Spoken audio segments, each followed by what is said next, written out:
Channel. आज friends arithmetic progression जो chapter हमने स्टार्ट किया है, चैप्टर नंबर 5 है, क्लास 10 का चैप्टर है, उसका एक्सरसाइज सॉल्यूशन करेंगे। और इससे पहले मैंने इंट्रोडक्शन के 2 वीडियो ऑलरेडी अपलोड कर दिए हैं फ्रेंड्स, अगर नहीं देखा है तो देख लेना, डिस्क्रिप्शन में उसकी लिंक अवेलेबल है। तो देखते हैं जो पहला एक्सरसाइज है, एक्सरसाइज नंबर 5.1 है, उसका फर्स्ट क्वेश्चन है। तो उसमें क्या है, आपको बहुत सारी सिचुएशन दी है और उसमें से जो नंबरिंग आपको मिलेंगे वो अरिथमेटिक प्रोग्रेशन है या नहीं है, वो आपको चेक करना है। देख के आपको थोड़ा बहुत ऐसा लगेगा कि भाई ये क्वेश्चन सॉल्व करना मुश्किल है, पर ऐसा बिल्कुल नहीं है। आप अच्छे से समझेंगे तो आप अच्छे से इसको सॉल्व कर पाएंगे। तो देखते हैं, पहला क्वेश्चन है, the taxi fare after each kilometre, किमी यानी कि किलोमीटर, और मैंने जो बहुत ही आपको ध्यान देने वाले जो डिजिट है वो मैंने हाईलाइट कर दी है रेड मार्कर से, तो वहां आपको ध्यान देना है। The taxi fare after each किमी when the fare is 15 for the first kilometre. याद रखना है क्या बोला है कि पहले जो किलोमीटर है उसका फेयर क्या होगा, 15 रुपीज होगा। उसके बाद क्या बोला है, and 8 for each additional kilometre, और अगर दूसरा किलोमीटर हो गया तो उसका 8 रुपीज एडिशनल होगा। तो इसमें क्या होगा, पहले क्या करेंगे, उसका आंसर देखते हैं। तो आंसर में क्या होगा, पहले किलोमीटर का क्या होगा, फेयर क्या होगा, पहले जो किलोमीटर है उसका फेयर होगा 15 रुपीज होगा। अब उसके बाद उसने क्या बोला है, अगर कोई है जिसको 2 किलोमीटर दूर जाना है तो उसको क्या हो जाएगा, पहले किलोमीटर का 15 रहेगा और दूसरे जो किलोमीटर उस गए उसका 8 रुपीज ही एडिशनल होगा, 15 नहीं होगा, क्योंकि यहाँ क्या लिखा है, 8 फॉर 8 एडिशनल किलोमीटर। अगर कोई बंदा है जो क्या है सेकंड, मतलब 2 किलोमीटर गया है, तो उसका क्या होगा, फर्स्ट सिचुएशन, सेकंड सिचुएशन हम चेक करेंगे तो क्या होगा, 15 प्लस होगा 8 इज इक्वल टू हमें मिलेगा 23। अब कोई एक बंदा है जो 3 किलोमीटर दूर गया है तो उसका क्या होगा, तो उसका हम चेक करेंगे, तो उसका फिर क्या होगा, 15 प्लस 8 2 टाइम 8 होगा, तो कितना आएगा हमें, इसमें हमें 8 सॉरी 8 इसमें भी ऐड कर सकते हैं, या तो इसमें आप 8 2 टाइम भी ऐड कर सकते हैं, दोनों में आंसर आपको क्या मिलेगा, सेम ही मिलेगा। तो इसमें हम 8 ऐड करेंगे तो ये कितना है, ये है 23, तो 23 में हम 7 जोड़ देंगे तो 30 हो जाएगा। उसके बाद एक 1 आएगा तो क्या होगा, या 31 होगा। उसके बाद कोई 4 मीटर दूर गया है तो क्या होगा, उसका फिर 15 और 8 हम कितनी बार जोड़ेंगे, 3 टाइम जोड़ेंगे। ये दूसरे किलोमीटर का, ये तीसरे किलोमीटर का, ये 4th किलोमीटर का, तो इसका टोटल क्या होगा, तो इसमें हम क्या करेंगे, जोड़ देंगे 8 तो हमें मिलेगा 39। तो हमें 4th टर्म तक ही चेक करना है, क्योंकि हमें एपी बन रहा है कि नहीं वो हमें चेक करना है। तो अब इसका हम एपी लिखते हैं, एपी है या नहीं है हमें उसके बाद पता चलेगा, पहले लिखते तो पहले में क्या मिला, 15 मिला, सेकंड में क्या मिला, 23 मिला, और थर्ड में क्या मिला, 31 मिला, और नेक्स्ट हमें मिला 39 मिला। ऐसे इनफाइनाइट एपी है, क्योंकि यहाँ इसमें मेंशन नहीं किया कि 15 किलोमीटर तक ही जा सकते हैं, मतलब कितना भी किलोमीटर जाओ, एडिशनल किलोमीटर का 8 रुपीज आपको ऐड करना है। तो देखते हैं डिफरेंस, तो सेकंड टर्म में से फर्स्ट टर्म माइनस करेंगे तो 23 माइनस 15 हमें कितना मिला, 8। अब क्या करेंगे, थर्ड टर्म में से सेकंड टर्म माइनस करेंगे, 31 माइनस 23 हमें क्या मिला, 8। तो ये एपी है, क्योंकि इसका भी डिफरेंस सेम है, इसका भी डिफरेंस सेम है, और ऐसे ही हमको देख के पता चल जाएगा कि एडिशनल किलोमीटर का कितना है, 8 रुपीज है, तो ये एपी ही हो सकता है। तो ये कैसा है, ये एरिथमेटिक प्रोग्रेशन है। तो ये हो गया हमारा क्वेश्चन नंबर 1। अब हम देखते हैं क्वेश्चन नंबर 2। तो फ्रेंड्स क्वेश्चन नंबर 2 देखते हैं, तो उसमें क्या है, the amount of air present in a cylinder when a vacuum pump remove, मतलब कोई भी सिलेंडर होता है उसमें से हम वैक्यूम पंप रिमूव करते हैं, उसकी एयर क्या है, 1/4 यानी कि 1/4 of the air remaining in the cylinder at a time. मतलब वैक्यूम पंप हम रिमूव कर लेते हैं तो उसमें कितनी एयर बचती है, जो एयर है उसकी 1/4 एयर बचती है। तो ये आपको समझने में देखने में थोड़ा ऐसा लगेगा छोटा, पर ये फिर समझेंगे तो आपको अच्छे से इसका सॉल्यूशन भी पता चल जाएगा। तो पहले क्या करना है, यहाँ सिलेंडर के अंदर कितनी एयर है वो हमें दिया नहीं है, तो वो हमें क्या एक्स अज्यूम करेंगे। तो क्या करेंगे, इसका आंसर देखते हैं। Air in cylinder,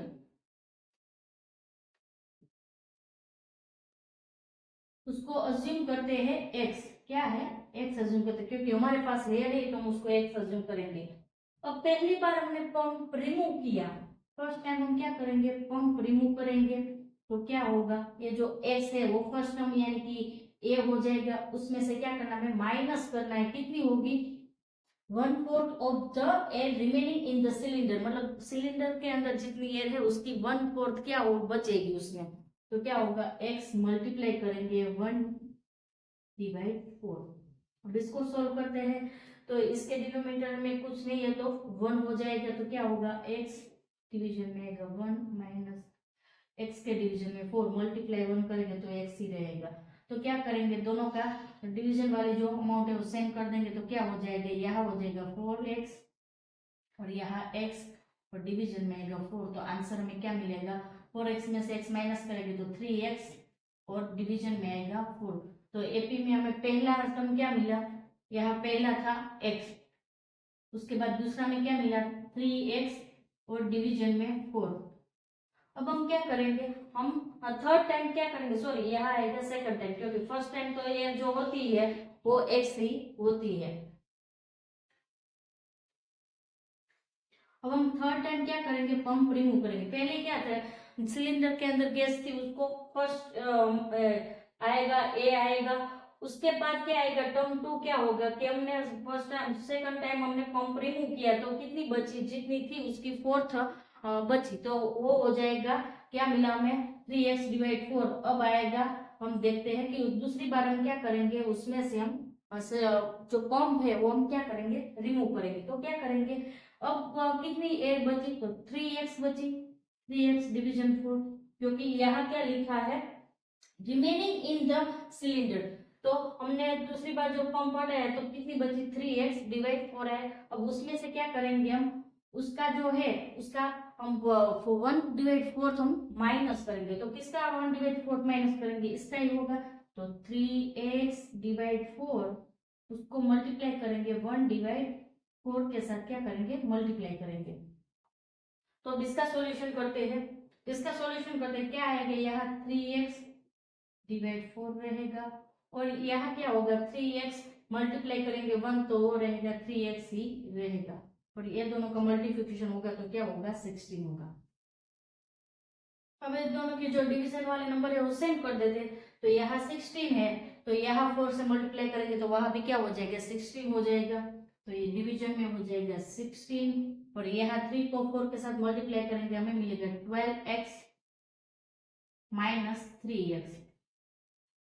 12x minus 3x करेंगे तो हमें क्या मिलेगा, 12 में से 3 माइनस करेंगे 9x डिवाइड 16 मिलेगा। तो हमें थर्ड टर्म मिल गया, क्या आया, 9x डिवाइड 16।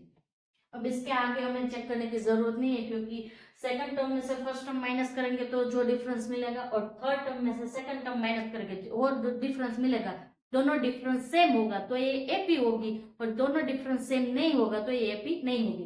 तो हम चेक करते हैं, तो पहले क्या करेंगे, सेकंड टर्म में से हमें फर्स्ट टर्म माइनस करना है, वो आपको मैंने अगले लेक्चर में ही बता दिए। तो 3x डिवाइड 4 माइनस क्या करेंगे, x। अब क्या करेंगे, x के डिवीजन में कुछ नहीं है तो हम यहाँ क्या लिख देंगे, 1 लिख देंगे। अब दोनों का डिनोमिनेटर क्या करेंगे, सेम करेंगे। तो क्या आएगा, 3x माइनस क्या होगा 4x और डिवीजन में आएगा 4। तो 3x में से 4x माइनस करेंगे तो हमें माइनस x मिलेगा, तो माइनस x डिवाइड आएगा 4। डिफरेंस हमें क्या मिला, माइनस x डिवाइड 4 मिला। अब जैसे हम थर्ड टर्म में से सेकंड टर्म माइनस करते हैं, उसका भी डिफरेंस देखते हैं, डिफरेंस सेम है या नहीं है। तो 9x, उसके बाद डिवीजन में है 16, उसमें से माइनस करेंगे सेकंड टर्म 3x और 4। तो यहाँ भी क्या करेंगे, डिवीजन वाले नंबर सेम कर देंगे, क्योंकि यहाँ 16 है 4 है तो उसको आराम से सेम कर सकते हैं। तो क्या होगा, 9x और इसको हम क्या करेंगे 4 से मल्टीप्लाई करेंगे 12x आएगा और डिवीजन में हो जाएगा 16। तो क्या करेंगे 9x में से 12x माइनस करेंगे तो क्या आएगा -3x आएगा तो डिवीजन में आएगा 16। अब देखते हैं ये डिफरेंस क्या है -x डिवाइड 4 है और ये डिफरेंस क्या है -3x डिवाइड 16 है। डिफरेंस सेम नहीं है तो ये एपी नहीं है। क्या आएगा not AP because difference are not same. तो ये था हमारा सेकंड का कैलकुलेशन। फर्स्ट का देख लिया, सेकंड का हो गया। अब हम देखते हैं थर्ड का। अगर इसमें कोई क्वेरी है, कंफ्यूजन है तो आप कमेंट कर सकते हैं, मैं फिर से समझाऊंगी। पर एक पूरा कैलकुलेशन आपको करना जरूरी है। आप ऐसे ही अज्यूम कर लेंगे कि ये एपी नहीं बन रहा है और ऐसे ही लिख देंगे नॉट एपी तो ये वैलिड नहीं होगा। आपको उसके रिजल्ट में पूरा एक्सप्लेनेशन दिखाना होगा। तो अब हम देखते हैं क्वेश्चन नंबर 3। अब हम देखते हैं क्वेश्चन नंबर 3 जो बहुत ही इजी है। क्वेश्चन नंबर 3, तो क्वेश्चन नंबर 3 का जो आंसर है वो देखते हैं। तो फ्रेंड्स है बहुत इजी है। उसमें क्या लिखा है the cost of digging a well after every metre of digging when it cost 150 for the first metre and rise by 50 for each subsequent metre. मतलब क्या कर रहे हैं हम, कोई वेल है यानी कि जो कुआ उसका हम डिगिंग कर रहे हैं यानी कि उसका खोदकाम चल रहा है। तो उसमें क्या है जो फर्स्ट मीटर की कॉस्ट है वो क्या होगी 150 होगी। कितनी होगी 150 होगी। कितने फर्स्ट जो है मीटर की। उसके बाद क्या है एवरी मीटर मतलब अब सेकंड मीटर हमने डिगिंग किया तो उसमें 50 रुपीज राइज हो जाएगा। थर्ड मीटर का हमने डिगिंग किया तो अगेन 50 रुपीज उसमें क्या हो जाएगा राइज हो जाएगा यानी कि ऐड होते जाएंगे। तो ये क्वेश्चन आप अच्छे से देखेंगे, रीड करेंगे तो आपको पता चल जाएगा कि एक एपी है क्योंकि यहाँ क्या है एडिशनल वैल्यू क्या ऐड करते जाए 50 रुपीज। मतलब डिफरेंस क्या रहेगा एवरी मीटर सेम ही रहेगा। जैसे कि यहाँ क्या था कि एडिशनल का हम कितना ऐड कर रहे थे 8 रुपीज तो ये क्या था एक एपी थी और ये एपी नहीं थी क्योंकि क्या था रिमेनिंग जो था ना उसमें से हम क्या कर रहे थे 1/4 ले रहे थे तो ये एपी नहीं था और यहाँ एपी होगा। तो चलो देखते हैं। तो फर्स्ट मीटर का हम क्या करेंगे डिगिंग करेंगे फर्स्ट मीटर का। तो उसकी कॉस्ट क्या है फ्रेंड्स तो यहाँ आपको लिख के दी है कितनी है 150। अब मैंने 2 मीटर डिगिंग किया तो क्या होगा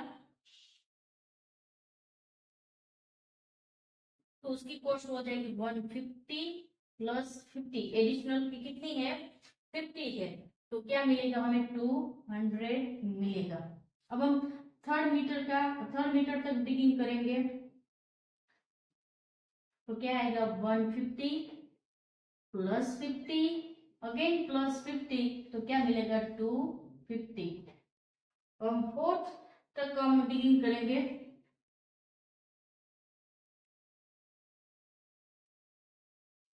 तो क्या होगा 150 प्लस 50 कितनी टाइम करेंगे 3 टाइम्स तो क्या मिलेगा 300। मतलब आप डिफरेंस देखो 150 200 250 300 मतलब डिफरेंस कितना है 50 रुपीज का है। और ये एक एपी बन रही है तो उसकी एपी हम लिखते हैं तो एपी क्या होगी 150 200 250 और 300 और डिस्टेंस चलता जाएगा। जितने मीटर तक आप डिगिंग करेंगे ऐसे 50 रुपीज एडिशनल चार्ज होते जाएंगे। तो ये एपी है क्योंकि सब में डिफरेंस कितना है सेम डिफरेंस है 50 रुपीज का। तो ये एपी है। तो ये था हमारा क्वेश्चन नंबर 3। अब हम देखते हैं क्वेश्चन नंबर 4। सब हम क्वेश्चन नंबर 4 देखते हैं। तो इसमें आपको इंटरेस्ट का फॉर्मूला याद करना होगा जो ऑलरेडी हमने पहले डिस्कस कर लिया है। और ये बेसिक लेवल का इंटरेस्ट का कैलकुलेशन होता है जो 6-7 स्टैंडर्ड में ऑलरेडी आपने स्टडी कर लिया होगा वही आपको याद करना है। तो यहाँ क्या लिखा है the amount of money in the account every year when 10,000 is deposited at the compound interest at 8% per annum। मतलब उसने क्या किया अकाउंट में 10,000 डिपोजिट किया है उसका इंटरेस्ट रेट क्या है 8% है पर एनम यानी कि एनुअली इंटरेस्ट रेट है। और वो क्या करना है कौन सा इंटरेस्ट कैलकुलेट करेंगे कंपाउंड इंटरेस्ट कैलकुलेट करेंगे। तो आपको कंपाउंड इंटरेस्ट का फॉर्मूला याद करना होगा। तो हमें क्या करना है कि फर्स्ट ईयर हमने अमाउंट डिपॉजिट की तो हमें कितना इंटरेस्ट मिला, तो फर्स्ट ईयर क्या होगा 10,000 रहेगा।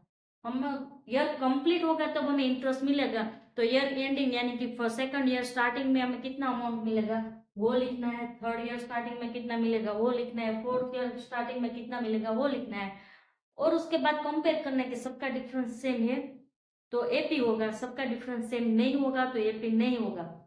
तो यहाँ क्वेश्चन देख के आपको पता चल सकता है कि कंपाउंड इंटरेस्ट क्या है, वो इंटरेस्ट पे भी इंटरेस्ट हमें मिलता है, तो सारे ईयर में डिफरेंस सेम नहीं होगा तो ये एपी नहीं होगा। पर ऐसे ही हम ऐसे नहीं लिख सकते आंसर की इज नॉट एपी, पर आपको क्या करना होगा एक्सप्लेन करना होगा, क्योंकि ये एपी क्यों नहीं है वो कैलकुलेशन पूरा आपको एक्सप्लेन करना होगा। तो देखते हैं, तो फर्स्ट ईयर में क्या होगा, तो यहाँ लिख लेते फर्स्ट ईयर में क्या होगा 10,000 होगा, और फर्स्ट ईयर कंप्लीट होगा, सेकंड ईयर के स्टार्टिंग में हमें इंटरेस्ट मिलेगा पूरे ईयर का, तो वो कितना अमाउंट होगा उसके लिए हम कैलकुलेशन करेंगे। अमाउंट का फॉर्मूला लिखते हैं, जो आपने ये कंपाउंड इंटरेस्ट स्टडी किया था उस टाइम आपने ये देखा होगा। तो पहले यहाँ आएगा प्रिंसिपल, प्रिंसिपल नहीं, प्रिंसिपल आएगा, उसके बाद क्या होगा यहाँ आएगा आई, और क्या होगा और यहाँ आएगा रेट, और डिवीजन में आएगा 100। कोई भी रेट हो आपको पता है उसके डिवीजन में 100 हमें लेना ही होता है। उसके बाद यहाँ आएगा टी फॉर टाइम, मतलब ड्यूरेशन भी आपको मेंशन करना होगा कि कितने ईयर का इंटरेस्ट कैलकुलेट करें। तो हम पहले कैलकुलेट करते हैं फर्स्ट ईयर का। तो अमाउंट हमें फाइंड करना है, तो पहले प्रिंसिपल अमाउंट क्या है हमारे पास 100, हमने सॉरी 10,000 है, सॉरी प्रिंसिपल अमाउंट हमने क्या डिपॉजिट किया है बैंक में 10,000, तो यहाँ आएगा 10,000 पहले लिखेंगे। उसके बाद क्या होगा कि हम कंपाउंड इंटरेस्ट कैलकुलेट करें तो यहाँ आएगा 100, और उसके बाद रेट कितना है तो आपको 8% इंटरेस्ट मिलेगा, तो यहाँ लिखेंगे 8 डिवीजन में आएगा 100, और यहाँ 1 आएगा क्योंकि हम फर्स्ट ईयर का कैलकुलेट करें, तो वो कोई इफेक्टिव नहीं होगा क्योंकि 1 कोई भी जो नंबर है उसकी 1 पावर मतलब वही नंबर रहेगा। तो उसको कैलकुलेट करते क्या होगा कि यहाँ 100 के जो 2 जीरो है और इसके साथ कट जाएंगे, तो अब क्या होगा 100 मल्टीप्लाई क्या होगा ये दोनों का प्लस करेंगे और 100 प्लस 8 करेंगे तो 108, तो दोनों का मल्टीप्लिकेशन करेंगे तो आपको मिलेगा 10,800। तो सेकंड ईयर पे हमें इंटरेस्ट क्या मिलता है 10,800। सेकंड ईयर पे हमारी अमाउंट क्या हो जाएगी 10,800, मतलब प्रिंसिपल अमाउंट हमारी 10,000 थी 800, तो उसमें क्या हुआ इंटरेस्ट ऐड हुआ। अब ईयर का हमें मिल गया कितना है 10,800। अब हम थर्ड ईयर के लिए क्या करते हैं कैलकुलेट करते हैं, मतलब थर्ड ईयर स्टार्टिंग होगा तो हमें यहाँ 2 लिखना होगा क्योंकि हम सेकंड ईयर पूरा जो अमाउंट बैंक में था उसके लिए कैलकुलेट कर रहे हैं, तो उसका हम कैलकुलेट करते हैं तो क्या होगा हमारे पास प्रिंसिपल कितना है 10,000, तो वो यही हम ऐसे ही लिखेंगे। उसके बाद क्या आएगा कि 100 रेट तो वही रहेगा 8 और डिवीजन में आएगा 100, पर यहाँ क्या हो जाएगा यहाँ 1 की जगह 2 आ जाएगा क्योंकि हम सेकंड ईयर के लिए कैलकुलेशन कर रहे हैं। अब आपको क्या करना है कि ये 100 प्लस 8 करेंगे तो क्या होगा 108 होगा, डिवीजन में आएगा 100, यहाँ 2 है तो हम उसको 2 टाइम मल्टीप्लाई करेंगे तो क्या होगा यहाँ देखते हैं 10,000, उसके बाद मल्टीप्लिकेशन में आएगा 108 डिवाइड 100, फिर से करेंगे 108 डिवाइड 100, यहाँ 1 था तो इसलिए हमने इसके साथ मल्टीप्लाई नहीं किया था, 2 था तो उसको 2 टाइम हमने मल्टीप्लाई किया। अब क्या करेंगे तो यहाँ मैंने एक जीरो कम लिखा था 10,000 है, तो अब इसके साथ ये 2 जीरो कट जाएंगे और इसके साथ भी कट जाएंगे। अब क्या बचा कि यहाँ 1 है तो उसको इससे मल्टीप्लाई करोगे तो वो नंबर एज इट इज रहेगा, पर यहाँ क्या होगा 108 मल्टीप्लाई होगा 108, तो आपको क्या मिलेगा 11,664 विथ इंटरेस्ट मिलेगा आपको थर्ड ईयर स्टार्टिंग में, और सेकंड ईयर जब कंप्लीट होगा तो आपको आपका अमाउंट क्या हो जाएगा 11,664 हो जाएगा, तो आपको मिल गया थर्ड ईयर का। तो आपको 3 मिल जाए तो काफी है क्योंकि हमें कंपेयर करने के लिए एपी है या नहीं है वो कंपेयर करने के लिए हमें कितने टर्म्स चाहिए 3 टर्म्स ही चाहिए, क्योंकि इसका हम इसके साथ कंपेयर करेंगे और इसका हम इसके साथ कंपेयर करेंगे। तो चलो हम कंपेयर करते हैं, तो हमें पता चलेगा एपी है या नहीं है। तो पहले हम क्या करेंगे कि 10,800 माइनस करेंगे 10,000, तो हमें मिलता है 800। अब हम क्या करेंगे, थर्ड टर्म है 1164 और उसमें से हम माइनस करेंगे 10,800, तो हमें क्या मिलेगा 864। तो पहले का डिफरेंस क्या था 800 था, और सेकंड और थर्ड का डिफरेंस क्या है 864 है। तो ये डिफरेंस क्या है, सेम नहीं है। तो ये क्या आएगा आंसर, नॉट एपी। आप डायरेक्ट ऐसे लिख देते जैसे कि आपको देख के पता चल गया कि कंपाउंड इंटरेस्ट है, तो जो एवरी ईयर जो अमाउंट है वो क्या होगा, डिफरेंट होगा, अमाउंट इंक्रीज होता जाएगा। पर आप ऐसे ही लिख देते कि नॉट एपी, तो ये क्या होता है, आपके मार्क्स कट हो जाते हैं। आपको ये पूरा एक्सप्लेनेशन दिखाना जरूरी है कि एपी क्यों नहीं है। तो आपको क्या करना है, फर्स्ट ईयर का तो आपके पास आपको दिया ही होता है, सेकंड ईयर और थर्ड ईयर का आपको कैलकुलेट करना होता है। उसके बाद आपको एपी लिख के आपको डिफरेंस यहाँ लिखना है इस तरह, और डिफरेंस सेम नहीं है तो ये एपी नहीं है, ऐसे आपको दिखाना जरूरी है।